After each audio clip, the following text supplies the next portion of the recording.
Who would have thought, not even a few hours into ownership, the bonnet is already up. What is that noise? Hey guys, it's Joel, welcome back to the channel. It's another week and today we are buying yet another car, but not just any car, as I'm sure you can see from the title. Today is the day that I finally add an L322 Range Rover back to my collection, if you can call it that. It's been over 2 years, I realise, since I've owned an L322, and actually pretty much over 2 years since I've even driven one. They are honestly the best cars in the world. If you've ever owned one, you'll know exactly what I'm talking about. In fact, I've seen a lot of people on YouTube and social media that have recently driven L322s or acquired L322s for the first time, such as Izzy Hammond, in fact, and they immediately become besotted with these Range Rovers. And I've been saying that ever since the start, I think in 2021 when I had my first Range Rover. And so today, yeah, it's a long time coming. I'm finally getting another one, but not just any Range Rover. This is, well, for me, the dream spec. And this was offered to me by a very kind viewer called James. And so today we're travelling up to the East Midlands to collect my new Range Rover.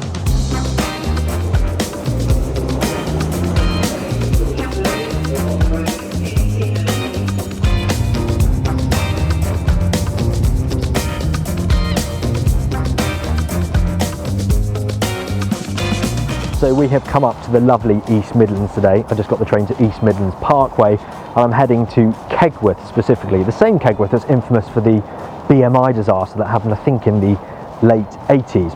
I've met James, the owner of the Range Rover, and, well, I've bought it. Would you like to see it? Here it is then, my new to me 2002 4.4 litre V8 Range Rover. This one is a Vogue, which means it has heated seats, front and rear, heated steering wheel, amongst a few other niceties. But most importantly, the thing that really caught my attention with this car is, of course, the colour. It's in that stunning hue of Giverny green. It's hard to find these in Giverny green, and of course my first Range Rover was just like this. It was 2003, but it had the same engine. It was in Giverny green, and I love that car. That was certainly the one that got away. Now, for the purists amongst you, there's a few things you'll notice that aren't standard with this car. In fact, the main one probably being the wheels. These are not original wheels for this era of Range Rover. In fact, these are the same wheels that were on my later grey, my 2008 diesel car. We do have general grabber tyres on here though, which makes it look so rugged and cool.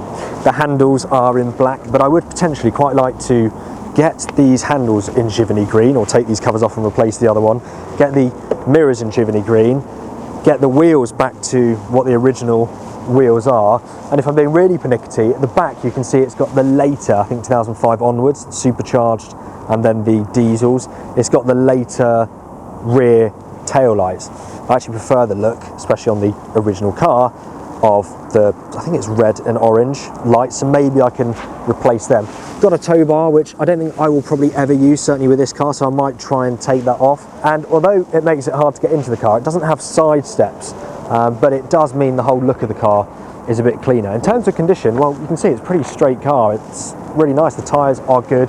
There is a lot of lack appeal going on, some here on the roof, and there is quite a lot of lack appeal here on the bonnet. Now, included with the sale was a fresh bonnet in Giverny green. However, we did, despite our best efforts, not manage to get it in the back of this. One thing an L322 can't fit in it is an L322 bonnet. Who would have thought it? Believe it or not though, it actually gets even better, because wait until you see the inside of this car. This, again, as well as the colour on the outside, is the colour on the inside that really caught my attention. You ready? Look at this. You ready? We've got cream interior with green piping, green leather dash. I'm not sure how well the car will pick it up. It's quite dirty, and I think this will do with a great clean, but this is a green dash, green carpets, green door cards, and I am excited, but I also think I'm going down with a cold, which is why my voice sounds like this, but I am tremendously excited. Look at it. It's green. Absolutely stunning. The rear seats, as you can see, are in wonderful condition. You can really tell the green piping here. Because it's a Vogue, headline is a little bit saggy, you might want to get that up to. Because it's a Vogue, it's got rear seat heaters. Now this black plastic trim is not standard, so maybe we can try and replace that. Oh, and I just glanced over it, but as well as the green, it's got the chestnut wood.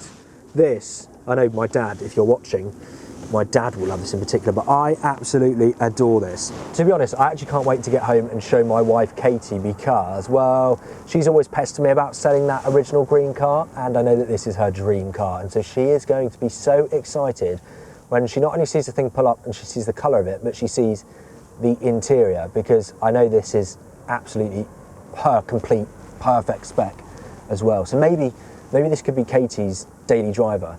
I think she'd probably quite like that. Don't hold me to that, Katie. Don't hold me, I haven't decided yet. Of course, we have the iconic split folding tailgate, which all works. Got original rubber mats in the car. That strut looks like it might be on its way out. This one, yeah, it's split here, isn't it? But all seems to be pretty good. Obviously, cream parcel shelf to match. And this was used as a dog car at a certain point, so hence the filth. But actually, I don't mind a bit of filth because it's just an excuse for me to go and visit the guys at iValet and do a proper in-depth clean on this thing. I'm not sure I can wait though. I might have to like give it a little clean myself first, but I don't mind the dirt at all. It's a Range Rover at the end of the day. It's meant to be used. Very quickly, I'll just show you around the front then, because this engine does need to be appreciated. It's the M62, so it's the BMW 4.4 block. Again, the engine I had before. I'm still yet to try out the Jaguar V8 that they did a bit later on. That is meant to be the sweet spot. I would like to try one of them at some point, but this is such a wonderful engine when it's working. Big caveat. When it works, this is wonderful. Such an iconic design in terms of the actual block itself. Makes a wonderful sound. I think it makes around 280 horsepower, so it goes fairly well. And in this particular case, and I don't want to jinx anything, but I've got a lot of wood in there that I can touch. It's dry. It looks pretty dry. The gaskets, can't really see with the camera, but they are dry, and I can't see really any leakage on the belt or anything like that. So for the most part, all looks good. Struts have been replaced on the bonnet as well, so that's nice. It's obviously been looked after, this thing. In the driver's seat then, and well, this thing does feel so special. A few things in here just to touch on. There is a aftermarket Parrot system, which to be honest, I've never ever known how these things work.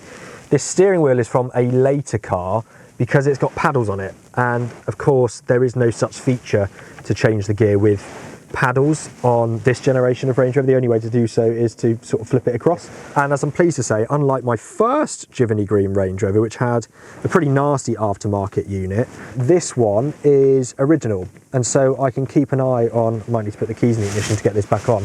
I can keep an eye on the all important things such as fuel economy.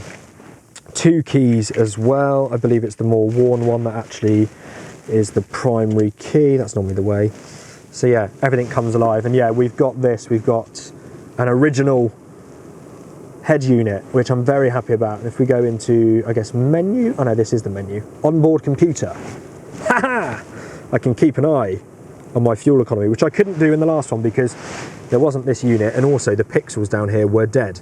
But in this car, again, pixels are all good. So a lot of the common things that are problematic with these earlier cars don't seem to be the case right now. Touch wood. As you can see, 125,000 miles on the clock.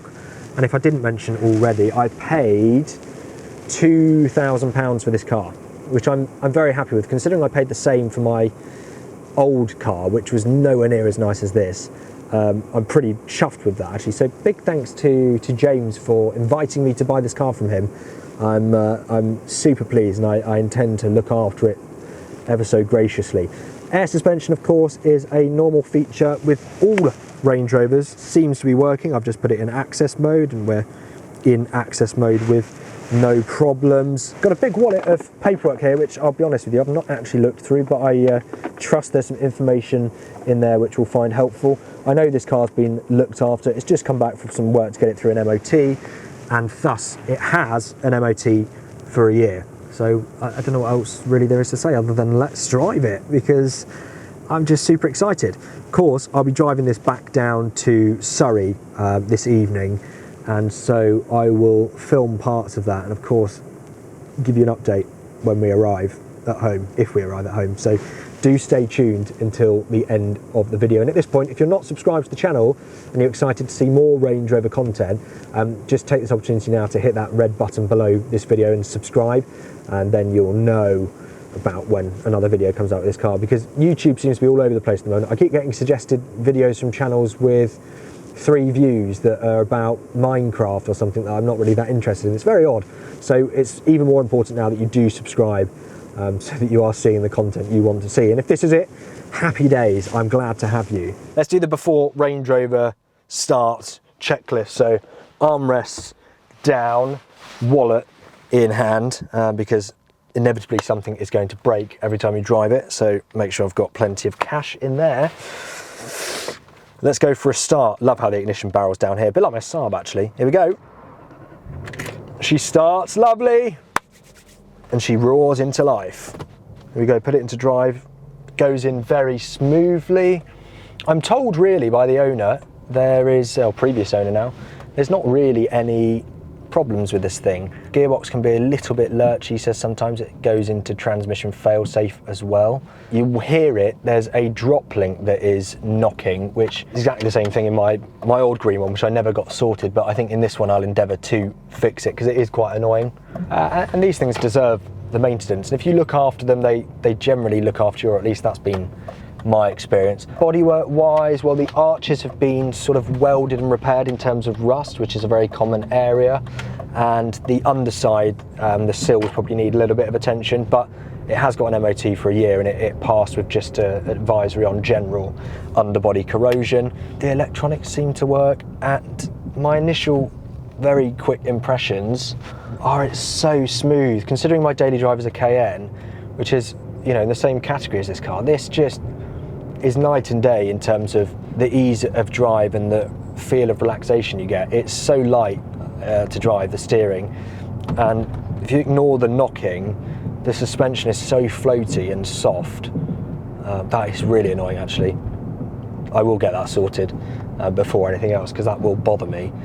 And yeah, it's just, I mean, again, L322s, if you haven't driven one or owned one, even better, you need to, because there is a reason why everyone that does so raves about them. I have seen a lot of, as I mentioned earlier, a lot of other YouTubers in the past few years buy cheap Range Rovers and then become obsessed by them. People that potentially wouldn't have ever considered SUVs before, or even liked SUVs. And yes, with this V8 we're up to 40 miles an hour. You probably didn't hear anything, I certainly didn't. I didn't even know we were at the speed limit yet. I mean, it's just so quiet in here, so lovely and cosseting and relaxing to drive. It's a wonderful place to be. This car also doesn't have privacy glass, which I like. That's one less thing for me to have to change. So it looks extremely regal. And yeah, I can see the wind blowing out there, but it's not a noise. I don't really hear it. In terms of issues I've noticed immediately, the sunroof doesn't, if you try and close it automatically, it just reverts to open.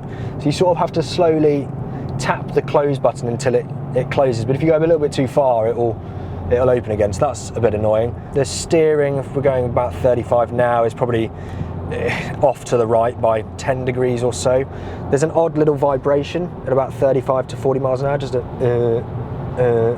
which I'm just noticing.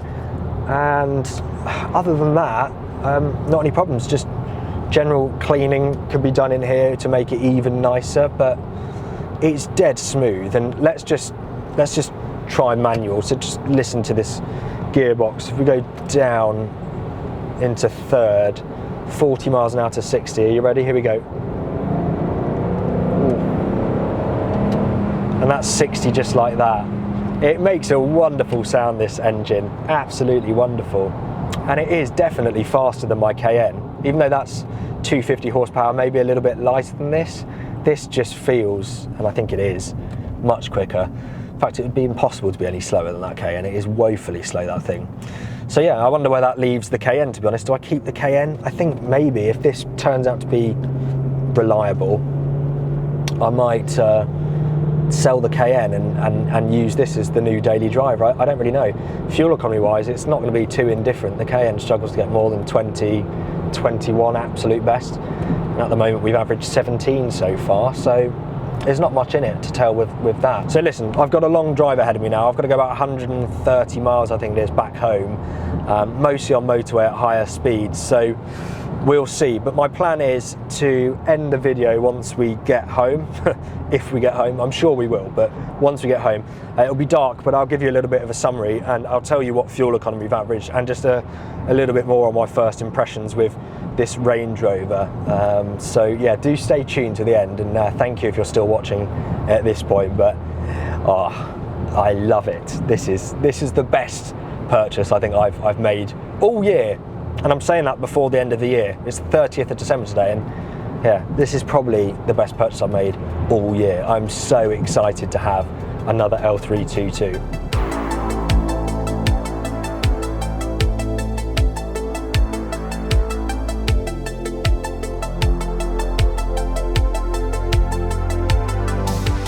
Obviously, first thing to do before actually heading down the motorway back towards London is putting some juice in the Range Rover.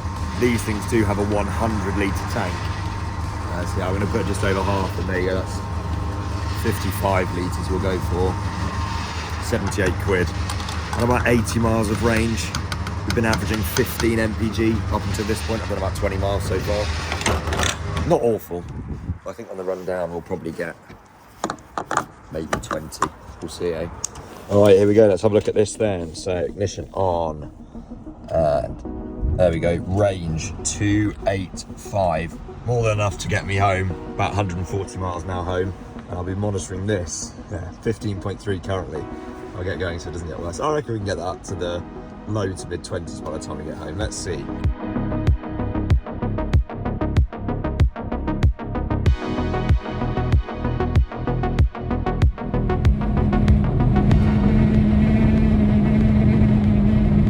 What is that noise?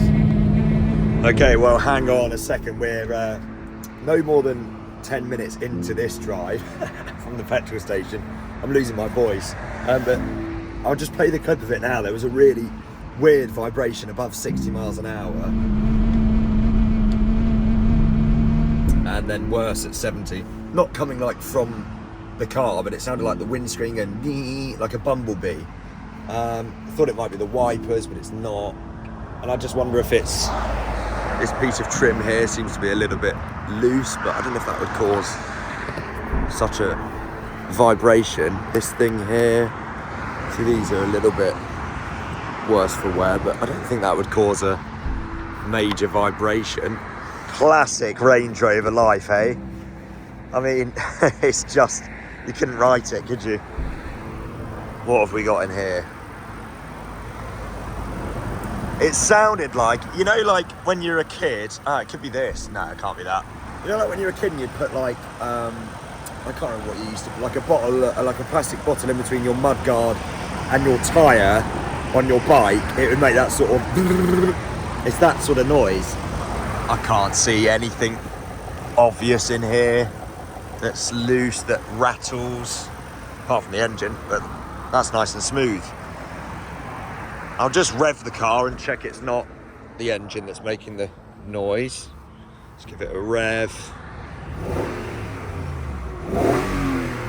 No, that's smooth as anything. Who would have thought? Not even a few hours into ownership, the bonnet is already up. It's really weird because I cannot see anything that would be causing a vibration, but I know that as soon as I get back on the motorway, it's just gonna bloody do it again, isn't it? We're just gonna have to deal with it, I think. Turn the music right up. I don't believe it to be a problem with the car at all, so in terms of safety, I'm not concerned in the slightest. It's just a very odd noise. Right, well, fingers crossed it doesn't do it. I took the car up to 70 earlier when I test drove the car, and it didn't make that noise, so very strange. Right, attempt number 2. As you can see and hear, 20 miles an hour. Got that noise from the drop link, but that's it. There's no vibration noise. It's just when you get above about 55, 60. Anyway, we accelerate back onto the M1. Let's see if it does it. 40. 50, no noise. 55, all good. Let's go for 70 miles an hour. You hear that? What is it?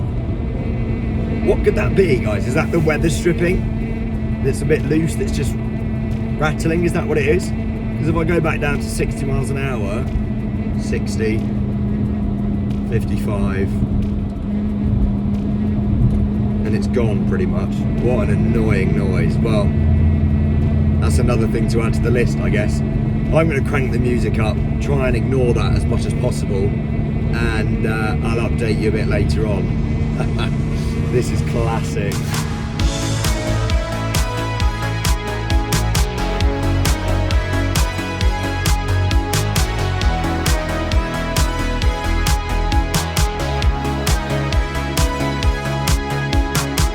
Well, ladies and gentlemen, we have made it back, and the parking sensors are playing their tune.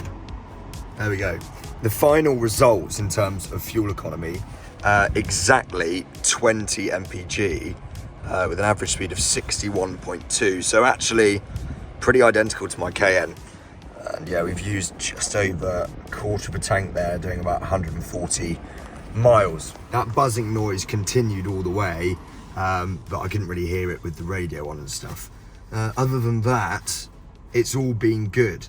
I slightly broke the button on my seat down here, the one that adjusts the bolster and lumbar support. I pushed it and it just went in, so I need to fix that. But otherwise, for £2,000, I'm dead happy with this car.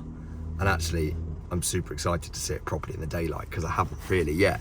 So, before I die and lose my voice entirely, thank you all so much for watching.